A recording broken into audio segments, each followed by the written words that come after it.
Assalamualaikum warahmatullahi wabarakatuh. Perkenalkan, nama saya Nur Afifah dengan NIM H5401211151. Di sini saya akan menguji data ini untuk memakai metode ARDL di aplikasi Ifuse. Nah, pertama kita copy terlebih dahulu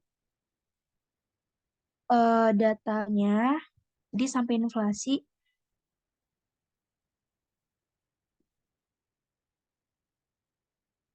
Nah, setelah udah di copy, kita buka aplikasi Ifuse, kita create new. Nah, karena kita tadi pakai kuartal, jadi kita ubah frekuensinya jadi kuartal dari 2007 sampai 2017. Kita klik OK. Nah, kita buat empty group, quick empty group untuk mengpaste data yang tadi kita copy. Ini kita scroll ke atas, habis itu kita paste. Nah, ini kita ubah sesuai data yang tadi ya. Pertama tuh harga emas. Boleh pakai underscore aja buat ini. Nah, yang kedua itu sebentar mau lihat dulu. Yang kedua itu nilai tukar dolar. Ini bisa ditaruh aja. Nilai tukar dolar.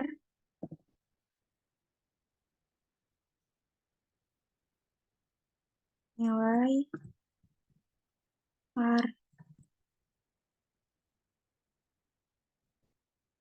dolar. Nah, setelah itu ini minyak dunia.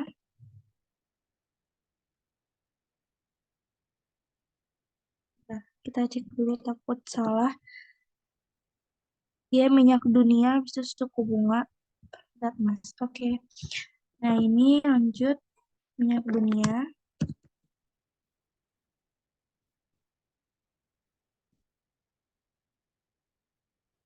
Ini untuk suku bunga.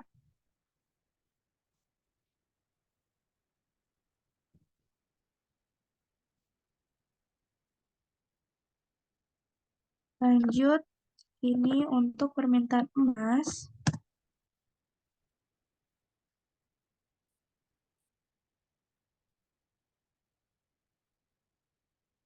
Dan ini untuk data inflasi.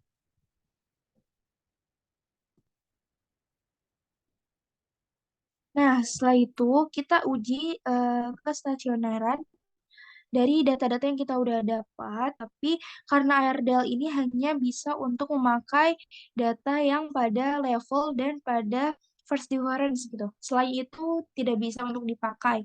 Nah, kita bisa lihat dulu satu-satu dari mulai harga emas, klik harga emas, terus view, terus unit root test pada level terlebih dahulu. Ini masih besar ya, tes statistiknya lebih besar daripada yang bawahnya. Values, tag critical values ini masih lebih besar. Bahwa kita pakai level pakai first difference. Nah, ini udah lebih kecil ya daripada yang ini, yang bawah. Nah, bisa berarti ini bisa dipakai. Kalau inflasi kita coba datanya, klik inflasi, view, unit root test. Kita pada tingkat level terlebih dahulu untuk melihat ini masih lebih besar dibandingkan ini. Terus dibandingkan bawahnya, habis itu kita pada tingkat first difference. Dan ini masih lebih besar daripada tag critical values-nya. Jadi mungkin ini tidak bisa digunakan ya, karena pada tingkat level dan first difference pun dia tidak bisa untuk stasioner gitu. Kayak mungkin ini bisa di X aja. Nah, ini bisa dihapus aja ya data inflasi karena kita tidak pakai untuk kedepannya dengan metode RDL. Nah, lanjut ke minyak dunia. Kita lihat view metro test pada tingkat level terlebih dahulu. Nah, di sini tes statistiknya masih lebih besar daripada tag critical values. Jadinya kita harus pakai first difference nih. Kita bisa lihat dulu apakah ada. Nah, ini udah lebih kecil ya. Tes statistik lebih kecil dari T critical value, jadi bisa digunakan. Oke, mungkin lanjut ke nilai tukar dolar. Seperti biasa, view unit root test pada level dulu. Ini masih lebih besar T statistik dengan dan T statistik dengan T critical value gitu. Masih lebih besaran T statistik gitu. Jadi kita coba pakai first difference. Nah, ini udah lebih kecil, jadi kita bisa pakai untuk data nilai tukar dolar. Lanjut, permintaan emas. Yuk, unit root test pada tingkat level terlebih dahulu. Nah, di sini masih ternyata udah pada tingkat level pun si permintaan emas ini stasioner. Dengan T statistik itu lebih kecil daripada T critical value. Berarti permintaan emas ini itu pada tingkat level. Nah, ini kita lihat suku bunga, view, unit root test, seperti biasa. Pada tingkat level terlebih dahulu, ini masih besar ya, T statnya dengan T critical. Masih lebih besaran T stat. Kita boleh turunin lagi di first difference. Ternyata masih lebih besar T stat dengan T critical value. Jadinya dia tidak stasioner pada tingkat level maupun first difference. Jadi kita tidak bisa memakai suku bunga ini karena tidak bisa untuk dipakai dengan metode ARDL. Kita delete aja ya, seperti tadi data inflasi. Nah, habis itu kita copy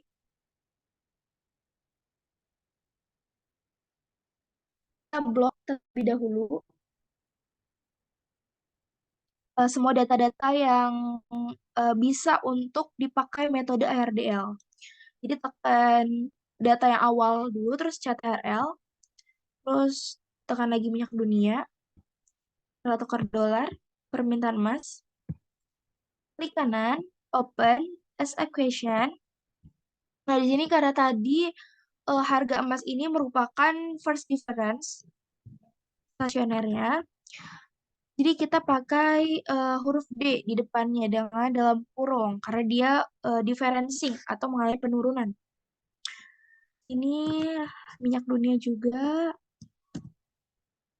nilai tukar dolar juga, kecuali permintaan emas. Dan sini C-nya dihapus. Kita pakai metode ARDL. Nah, di sini kan udah ada, terus klik option. Di sini kita mau bandingin model AKIK dengan ARD dengan Swatch. Nih, dengan Swatch.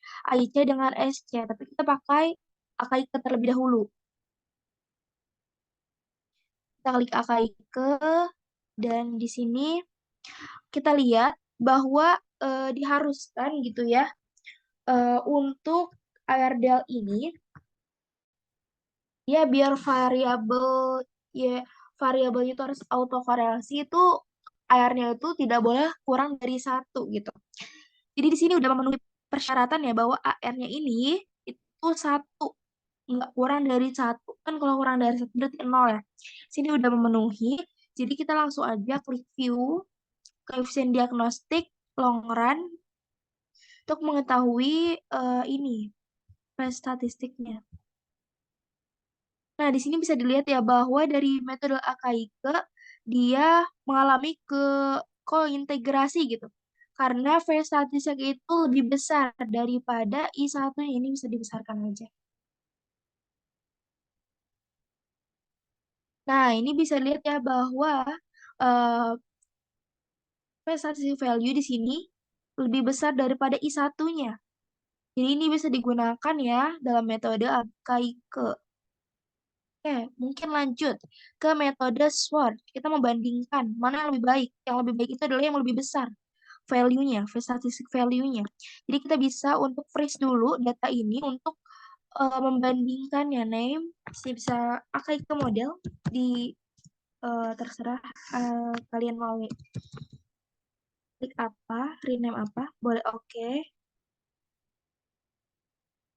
Oke, karena ini AKIK aja. Oke, mungkin ini udah dapet ya untuk Ya, KIK ini nanti kita bandingin sama yang metode Swatch. Kita kita bandingin klik estimate pada data yang tadi. Ini option, kita ubah dari AKIK ke Swatch. Kita mau melihat. Nah, ternyata Swatch ini juga eh, bisa gitu, valid gitu untuk dilakukan dengan metode RDL karena dia ini AR-nya nggak kurang dari satu, yaitu satu gitu. Jadi aman. Lanjut ke view koefisien diagnostik, terus long run. Nah, kita lihat membandingkan phase statistiknya. Ternyata di sini phase statistik value-nya pakai metode Schwarz dan pakai metode Akaike itu sama ya. Karena tadi juga dari ordonya aja sama gitu, 1,0,0,0 gitu. Jadi di sini phase statistik value-nya itu sama.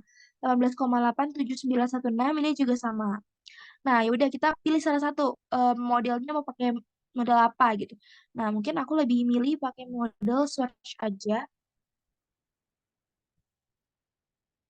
Oke, mungkin kita klik view untuk menguji gitu, validitas dari data ini gitu, apakah valid atau tidak gitu. Dan nanti melihat jangka panjang pendeknya juga. Setelah itu, kita klik koefisien diagnostik, kita klik error, correction form.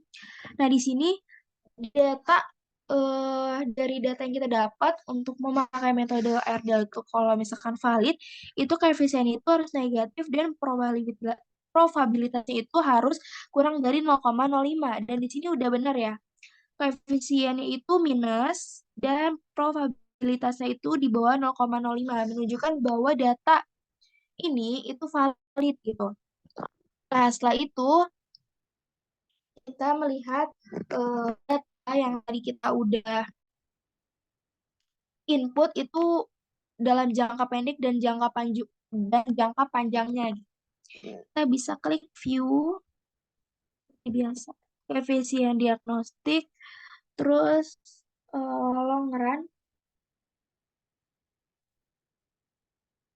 Nah, di sini bisa dilihat ya bahwa yang kondisional yang atas ini itu dalam jangka pendek serta yang pada tingkat level ini tuh pada jangka panjang gitu. Nah, ini bisa dilihat bahwa di sini probabilitasnya itu harus di bawah atau kurang dari 0,05 gitu. Dan di sini nggak ada yang di bawah 0,05 untuk variabel X-nya karena yang variabel X-nya itu yaitu minyak dunia, nilai tukar dolar, dan permintaan emas. Sedangkan harga emas ini walaupun di bawah 0,05 tapi dia merupakan variabel Y, yaitu variabel eh variabelnya. Jadi dia tidak bisa untuk dikatakan gitu. Jadi berarti minyak dunia, nilai tukar dolar, dan permintaan emas ini tidak mempengaruhi harga emas itu sendiri gitu dalam jangka pendek. Nah, kalau jangka panjang, kita bisa lihat bahwa di sini juga nggak ada yang di bawah 0,05 gitu. Jadi di sini bisa disimpulkan bahwa tidak ada yang signifikan gitu untuk mempengaruhi variabel si yaitu gitu.